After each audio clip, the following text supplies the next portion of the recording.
Hey guys, we got another fun video for you tonight. It's going to be Chad flipping a butterfly knife that was actually designed and made by Chad himself. He machined the handles out of aluminum, and we scavenged the blade from a Jaguar butterfly knife.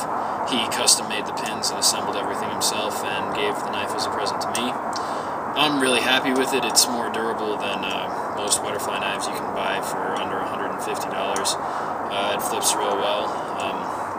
I think you guys will enjoy this. Chad works with butterfly knives a lot, and he's really good at flipping them, so yeah, we'll see that here in a second.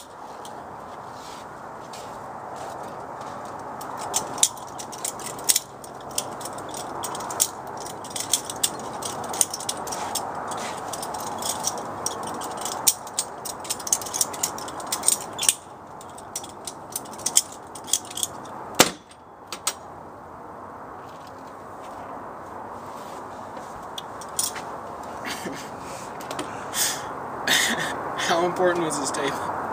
Fairly important.